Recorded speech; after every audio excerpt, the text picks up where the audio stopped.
Everybody, I'm Marcus. I'm Ryan. And together, we are the Northwest Sports Fanatics. You know what it is today. It's Gatewood Wednesday. We got Richard Gatewood, two-time All-Big Sky wide receiver from Montana State, also the Oakland Raiders. Personal trainer out there for Leading Edge Advantage. And add another title to that. He's the wide receiver coach for the junior college out there, Orange Coast College. What's up, Rick? How you doing, man? What's going on, man? Sorry I missed last week, man. I appreciate y'all having me back on. What's up with Marcus? Please say the A Hill. Miss you. Then we got Sunglass 10. Oh, Ryan out there, man. Miss y'all, man. Thank y'all for having me on again. All right, you already know, man. You the fam here. And so you're a wide receiver coach out there, man. How's that going for you? Oh, it's going pretty good, man. We got some talent. We got some talent out here, man. Surprisingly, so actually we got offensive coordinator. He works a little bit with the UCLA offensive coordinator, real good friends with them. Runs a camp called Q90 camp for quarterbacks. So we run the same system as UCLA. We run a spread offense. 4 wideouts, man. We throwing the field every time. So, man, I'm excited for this season, man. We got a couple guys that's going to take it to the next level, and I want to see what we're going to do out here. All right, yeah, that's kind of the next thing I wanted to ask you. Who are some of the standout players on your team that you think could take their game to the next level out there? I got one guy, seriously, that I think has NFL potential. Not that I think, but I know his name is DJ McFadden. He will be, you will hear about him. He'll be a JC All-American. And also, we got a couple other kids. We got a bounce back from Eastern Washington named Dallas Bruce. We have a guy from Virginia named Stan Johnson. We got a bounce back quarterback from Wisconsin. So we're going to be throwing the field, man. It's going to be an exciting year. We also got a guy named A.J. Allman out of St. John Bosco down here in Orange County. So we got a lot of guys, man. We got receivers. Now I can't wait. I'm excited. All right, thanks for that. So we're gonna keep checking up with you on that as your season go along, as we get closer and closer to college football kickoff. But right now, the NFL preseason week 2 just passed. Yep. We just wanted to go over some of our standout players from the first couple of weeks so far. I'm gonna start it off on the offensive side of the ball. A player to me that he didn't play week 1, but he came back week 2 and he looked pretty good. And that's Eddie Lacy, and he's from Bama. And you already know how Bama players go. They roll tide all the way. He had 40 yards on 8 carries. He looked agile, fast, showed his natural running ability. If he can perform like that for Mr. Discount Double Check, the champ, you better watch out. Green Bay offense is going to be real potent. Number 2. I don't want to do this again. I gave this guy a shout out last week, and I hope all my Redskin fans out there forgive me. But Michael Vick, yeah, did he go back in the booth? Yeah. We got the throwback Vick. Yeah, yeah. He had another solid game. 9 for 10, 105 yards. The Eagles officially named him the starting quarterback for Week 1. And to me, he looked like that old video game Vick. Yeah, 2010. You get the ball with him, and he just run around and he's making plays. Add him to that Chip Kelly offense, and that's scary. Number 3, I'm going to go with Tom Brady. 11 for 12, 170 yards, 1 TD. That offense isn't missing the beat right now, even though they lost his top 5 receivers from last year.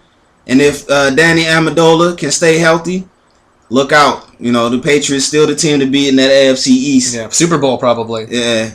Number 4, this man here, Drew Brees. 14 for 18, 202 yards, 1 TD. Who does that in the preseason game? And a half. Yeah, exactly. Who does that in the preseason game, man? I feel bad for you, dog. You got to play against him 2 times this year with Sean Payton back. They look like they playing with a chip on their shoulders, and I wouldn't want to play against them when the game start to count. And my last QB, I'm going to go with Ryan Tannehill. 10 for 15, 141 yards, 1 touchdown. He's continued to progress into a franchise QB, but he did lose his good tight end, one of his weapons, and Dustin Kelly. He's going to be out for the year. but things are still looking good for the second-year man out of Texas A&M. And also, I want to give a shout out to Brandon Wheaton. Yeah, Brandon Wheaton. Man, for the second week in a row, you showed up. They've officially named you the starter out there. So we're looking for big things from you in the Cleveland Browns.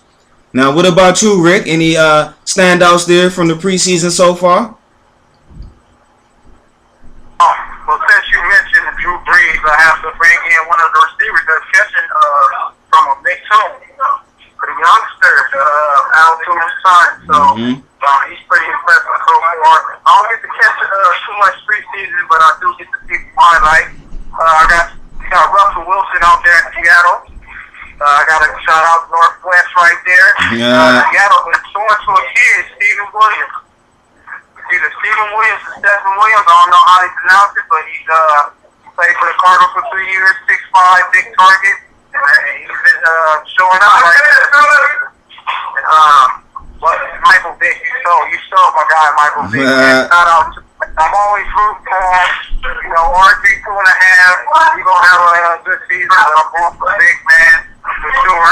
Another one I'm going to throw out there on the defensive side, Hunt Badger.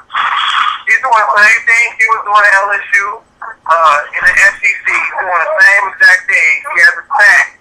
Pass deflect. He has, tackles. There's so many things he does on the football field, man. He's just an all-purpose football player. Can't wait to see him in the return game. And he's going to do what he did at LSU, man. Look out for him. So those are my preseason standouts for so far. Looking forward to the start of the season. All right, thanks on that, Rick. Just real quick, I do want to get your take on, the 49ers, they traded Jenkins for Jonathan Baldwin. How do you think that's going to work out? You the wide receiver guru. You think that could is it going to be a good trade for y'all? Yes, I do. And the reason being because of Quentin Patton. They probably see it as like, man, hey, we don't need AJ no more. You might as well put a better addition, get something for him, and, put him in there. So I think Quentin is, man, he's one of the, I don't know if it was a month ago, but I mentioned Patton on the most underrated people. I know he's going to the Niners. Yes, that's my team. I'm biased. But the guy, he's a good wide receiver, man. He's going to shock a lot of people this year. Slid in a roll, man. Crabtree's out. So I'm excited, man. I wasn't surprised at the Jenkins trade. So we're going to see what's going on now. All right. Now, Orion, some of your defensive standouts from week 2 of the preseason. All right, so week 2, and it's not because I'm doing this because you're on the show, Rick, but number 1 player in the second week of the preseason is from the 49ers, and you may not even know his name. His name is Nick Moody. He's an outside linebacker. He's from Florida State. He's a rookie, 6th-rounder this year. He had 10 tackles, and that was the most out of any player, not only rookie but vet, out of all the games in the second week of the preseason. And then with those 10 tackles, obviously that helped the Niners beat the Chiefs 15-13. I'm not sure with the depth if he's going to make the roster, but if he keeps putting up 10 tackle games, that 6th-rounder will make the roster. So he's my number 1, Nick Moody from the 49ers. Number 2, I got to go with your Redskins, and I got to go with Mr. Ryan Kerrigan. Oh, yeah. And DN, if he keeps playing as good as he is now, he might be better than Brian Arakpo based on critics in the next few years if he keeps playing. He had a sack. He had an interception for a touchdown, right? He had a forced fumble. And that really helped the Redskins obviously beat the Steelers, which people were anticipating. They didn't really know which way the game was going to go, which team was going to show up. So Ryan Kerrigan, nice shout out for you. You're an awesome player there, DN at the Redskins. Number 3, I got to go with the rookie, Kenny Vaccaro from the Saints. He might be your best playmaker on the defensive side of the ball. He had 6 tackles from the safety position, and I assume he'll be a Pro Bowler within the next 2 to 3 years. He's got that Weddle, that instinct from that safety position. Earl Thomas, you're going to see a lot of big plays, big hits, and I assume he'll get a few picks for him too. He's got a really good athletic ability, good hands. So watch out for him. And then 4th, I'm going to go 2 players. I'm going to go Seahawks first. I got to go Cam Chancellor, safety. Obviously for the Seahawks, he had 8 tackles against the Broncos, made the Broncos look silly. 40-10, they just whooped him. Peyton Manning looked confused, mad, and you got the whole Von Miller 6-game suspension, so that's not obviously good for them. And then you got to go Brandon Browner. Brandon Browner, 106-yard fumble return for a touchdown. I'm not sure if anyone watch that game, obviously over the weekend like we did, but that was ridiculous. And with that team playing right now on that high peak level, offense, defense, special teams, they look like the best team in the NFL as of right now. Yeah. And if they go to the Super Bowl against maybe the Patriots, it wouldn't really surprise me. But we'll have to see. Playoffs, it's not about who's the best right now. Mm-hmm. It's who's hot in December and who carries that over. So that gives hope to all the other teams as well. And then last, I'm going to go 2 players from the Cardinals. Honey Badger, Tyrann Mathieu. He had 7 tackles in the game against the Cowboys. And Tony Jefferson, another safety. Ooh. And he's undrafted in 2013. Not a lot of people know this name. Oklahoma. He's undrafted from Oklahoma, from the OU there with, obviously Bob Stoops. And he had 2 picks against the Cowboys there. So look out for those 2 players to obviously progress with Patrick Peterson, who is the next maybe Bo Jackson, Deion Sanders. But those are my top 5. And we're getting there. We're getting close to week 3. Oh yeah, I can't wait, man. We landed SmackDown on the Eagles Monday night, and I'm calling it right now. Now, you can follow me on Twitter, Marcus Hill _NWSF. And Ryan _NWSF. Also, hit us up on Facebook.com/NW Sports Fanatics. And we want to shout out all our sponsors and appreciate all the love and support that we're getting. All right, shout out to my man Banner Bob for the banner in the back. Hit him up at signshack.net. Also, follow us on Instagram at NW Sports Fanatics. Rick, what's up, Rick? You want to get some shout outs out there? Shout out, man, the company's leading edge advantage for sure, man. And I appreciate y'all again. I can't say it too much, man. I missed a week. Felt like I missed a month, man. I miss y'all, man. Shout out to Northwest Sports Fanatics, man. Coming on up. I appreciate y'all. I appreciate to Rick for showing the love and support.